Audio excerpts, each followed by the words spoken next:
we make the strings. Well, of course, Ruddy just went and ripped this thing.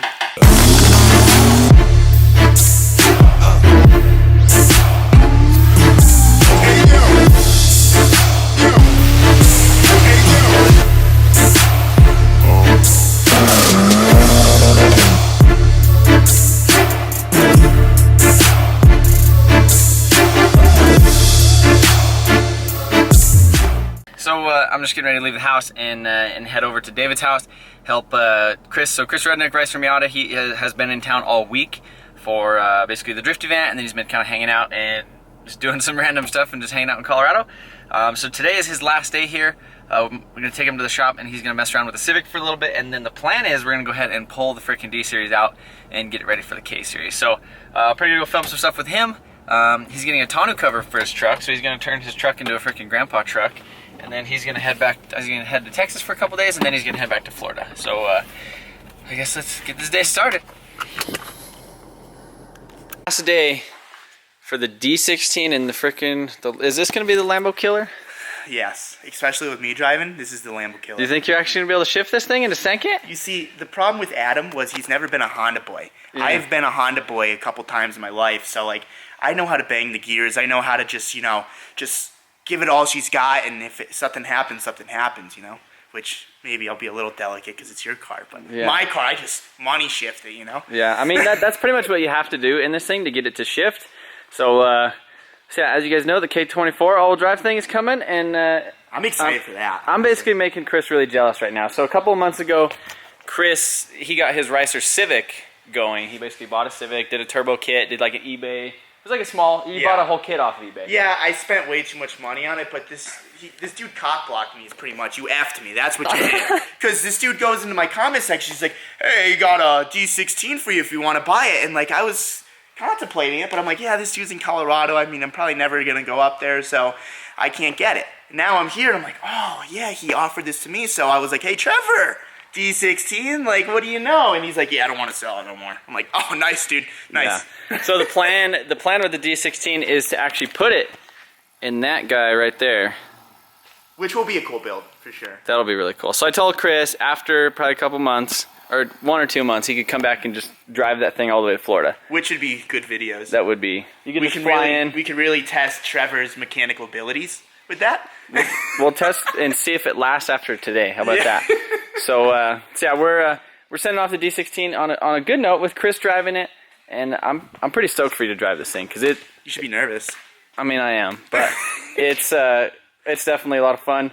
But I'm ready for the K series all-wheel drive stuff. So that's coming soon. Well, actually, probably tonight. This thing's probably gonna be sitting in the engine bay tonight. You hustle, huh? And you're gonna be driving back. Well, it's a Civic, so yeah. You better be keeping me updated. So Adam, I think broke the transmission the other day with the. Sorry, Courtney.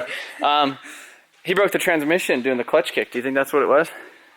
I can't believe he clutch kicked it. Like when he clutch kicked it, I'm like, what are you doing, dude? So I'm gonna fire this thing, let it warm up, and then frickin' Chris is gonna take this thing for a frickin' rip. And then he has a D series Civic that's basically stock bottom end, and he's gonna make me work on it again after today, for hopefully. Sure. It's gonna get right. That's the idea. And put a JZ on your E36. Oh, we gotta push this though, because the reverse seriously doesn't work. Alright, so here we are, Trevor's whip. Trevor, do I need any lessons before, or do I just go? I mean, I think you know. Like I know. See, the problem with Adam was he was like waiting to shift. So like when he shifted, it wasn't fully in boost. Yeah. So what I want to do is I kind of just want to like shift, spin, spin, spin, spin, shift, spin, spin, shift, spin, spin, shift, spin. Yeah. Right? So it'll spin it'll spin a little bit in fourth, but it might the clutch. Oh, so it'll first, second, third, it'll just spin. Which is fine. But you ready? Guess so. You could scoot the seat forward too. I think I'm fine. Oh, the power, no power to steer, and I miss these days. Well, it was worse when it had the welded diff. Oh, I bet.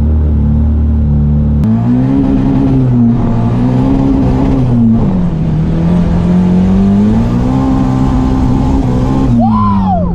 Holy dude! This thing rips! Take a little bit, just kind of pull a little bit of tension, like on it, and then can you kind of like let out the clutch a little bit? So it has like a little bit of tension on everything. So that's kind of how you launch them, so that it's not like so all the gears have tension on it, and then get on the 2-step, kind of let it out just a little bit, and then just dump it and go. 1, 2, 1, 2, 3. Okay. All right. Just wide open throttle.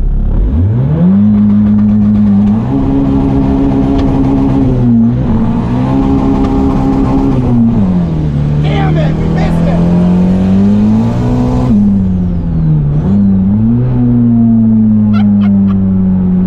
Damn, this thing's fun, dude.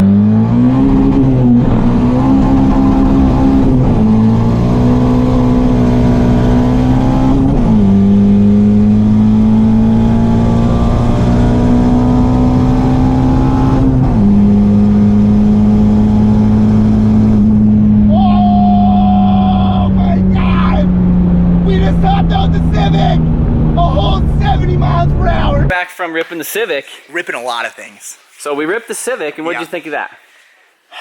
I'm gonna have to go build mine more. I think that's the But key. I'm gonna run into the same problem as you, blowing up all these transmissions. But I'll just be a master Honda tech at that point. I mean, they're like $75, like Facebook Marketplace, and people like That's literally how much I typically bought mine for was $75. like deliver them, like they'll deliver them to you for that much. So Chris actually took this thing faster than I ever have. I think we topped it out. The whole speedometer 75. was straight up and down, like straight up and down. So that's like one. I mean, I didn't film that. Yeah, so. that's why I said you should get a little nervous, because like when I get in like a new car and you say just go balls to the wall, my mindset is let's go balls to the wall. Yeah. So I just shifted in the fifth. I'm like, I'm not letting off. So we just went, and then I saw the speedo like this, and I'm like, all right, maybe this is a bit too much. Yeah. He's probably like, oh. I was just like watching it. I was like, man, I wish I had the video. You're like, when's he gonna stop? Is he ever gonna stop? I think I turned on the video right at the end, and we caught it at like 140, like coming back down. I saw you doing it, and I wanted to hold it, but like we were getting too close to traffic, like Yeah. and I didn't want to get like too comfortable, and I don't know, it was a lot of fun. I had a blast in that thing. And then we got back, and then he spotted the old Haggard Turbo Crown Vic, and he's like, hey, does that thing still run? So I don't know. no, like we pushed it down the hill, it started raining, we threw a battery in it, and it literally fired right up. And he did probably the most belligerent burnout this thing's done, like since the Haggard Challenge. Because since then, I don't know what it's been doing for me, but he was like, should we put gas in it? Yeah. So we put like 3 gallons of gas in it, and then went and ripped it, and it felt great. And Drifted a little. Did a drifted couple a little. burnouts. Yeah, Chris did like a super belligerent burnout in this thing. So if you guys want to see that video, check out Chris's channel. Yeah. that no, was for like sure. It was so fun. That you was should put crazy. a little teaser in yours. I'll send you the clip. Yeah.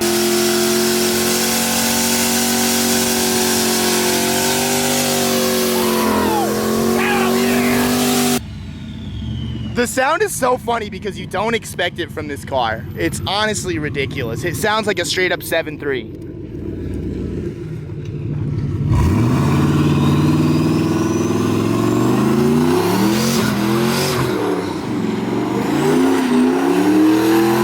Yeah! Woo! You can do that. No, it's like it's a freaking burnout. Is what I it was is. gonna keep going, But- and I asked him like, "Hey, should I keep going?" He's like, "You should probably stop it after Yeah, a minute."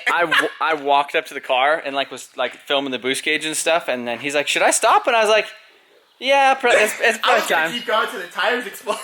Yeah, but it's kind of nice to have the Vic back. But he wants to buy it now. But listen to this.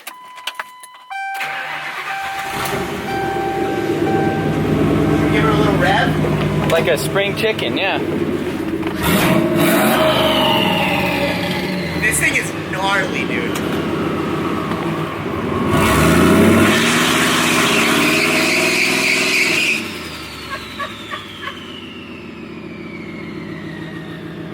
Yeah. The turbo sounds. So Chris is trying to buy this thing from me. I'm a little offended that you've been letting it sit here for so long and doing nothing with it. At least what a waste, dude. At least I didn't scrap it. That is true. That So- thing was a junker, though. Let's be honest. Yeah. But this one is so cool. No, it is cool. So yeah, Chris might Uber this thing, Uber it all the way back. Well, that's the goal. You know, I'll fly here, I'll buy it, and then I'll try to raise my money back with the Uber because it's an 08. I'm pretty Yeah. sure you can Uber with that. I don't care. People can do whatever they want back there. They can even have, you know, the bangy finger bang thing. I don't want to say it on your channel. You ever seen that one show was on HBO, Taxi Cab Confessions? You can put Taxi Chris Confessions. Ooh, that'd be sick, and I'll actually low-key record it. I Yeah. wouldn't even know. It has a seat warmer on the driver's side. Yeah, the driver's side rear seat, it has a turbo under there for the seat warmer. So yeah, but yeah, Chris is actually, this is his last day in Colorado. It is. And I think he's on his way out of town. So I appreciate you coming in for the drift event. Yeah, dude, it's a lot of fun. Yeah, definitely he's gonna have to come back to Colorado for some more stuff. It's time to start working on the Civic though. We're gonna yank the engine and tranny out of that thing tonight, and hopefully get the K-Series setting in that. Before I get home. That's the before goal. you get home, yeah. What, you're gonna be If home not, like you what, have to give Tuesday? this to me for free. Okay, deal. I mean, it'll be bolted in. It'll be bolted in there. So, all right. Well, Sweet. Hey, stall him as long as you can. all right. See you later, Chris. All right, peace. Camera. All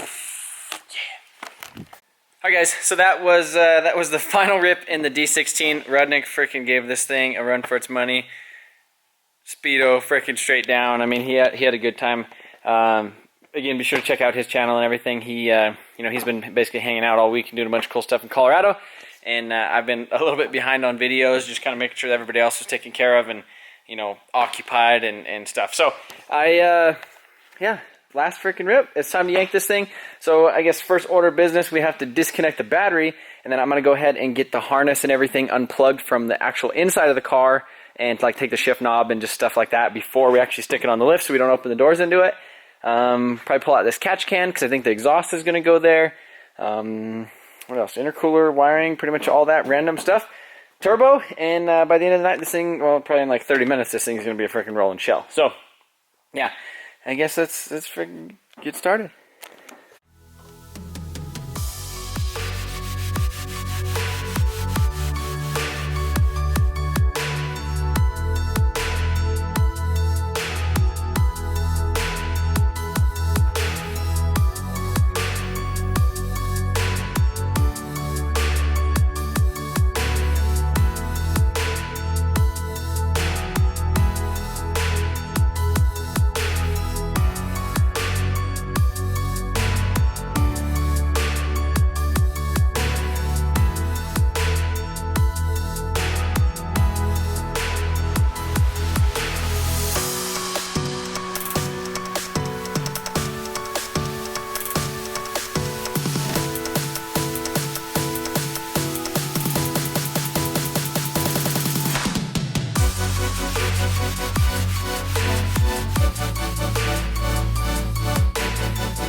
Alright, so I found a problem. So when we were driving it today, it kind of felt a little sluggish, and it really wasn't making any boost until after frickin' VTEC. But look at this. Look at the wastegate down here on the bottom. And if you wiggle it, you're like, oh, that ain't bad. It seems tight, but then you grab over here this little dump tube. Look at the wiggle. Look at that. So there's a freaking huge exhaust leak right there. Today, before the turbo, and it was still hitting frickin' 30 pounds. So I will get that all tightened up, obviously, before we put it back in the sleeper. And yeah, I mean, everything's pretty much unhooked. The only thing I think we need to do is take off this line, and then the engine mounts, and she should just come, and the coolant line, or the heater hose lines, and she should just come right up.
Alright guys, so engine is completely out. You can see it's sitting next to its younger, faster, bigger, stronger freaking brother.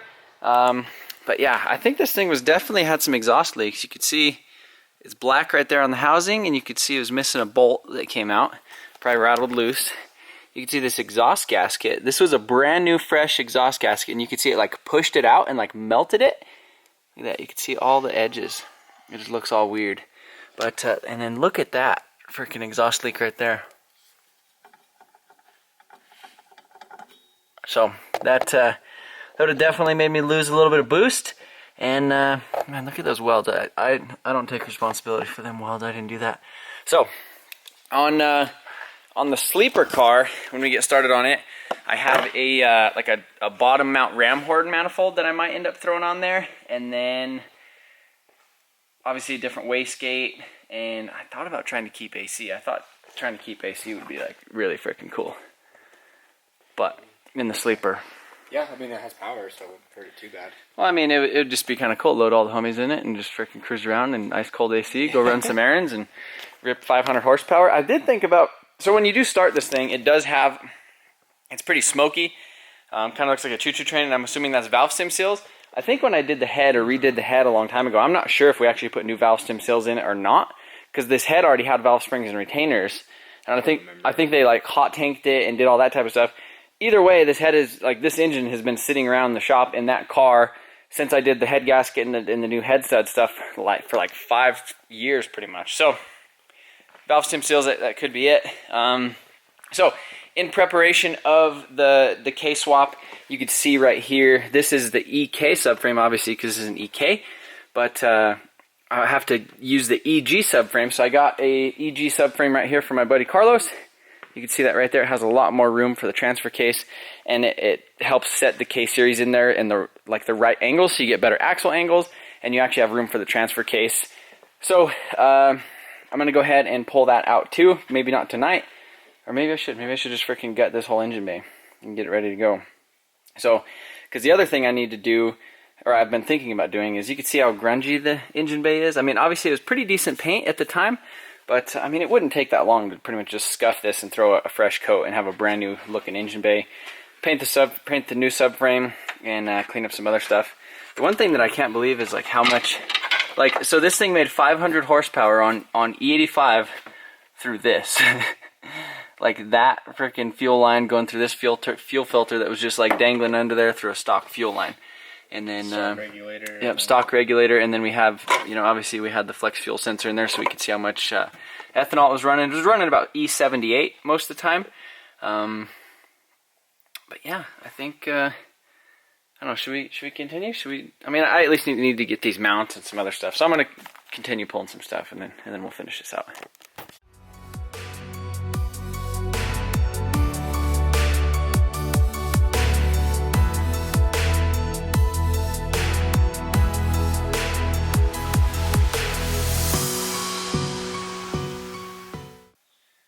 Alright guys, so that's pretty much it for the Civic video, yanking this thing out. Hopefully you guys are really stoked about the K-Series all-wheel drive.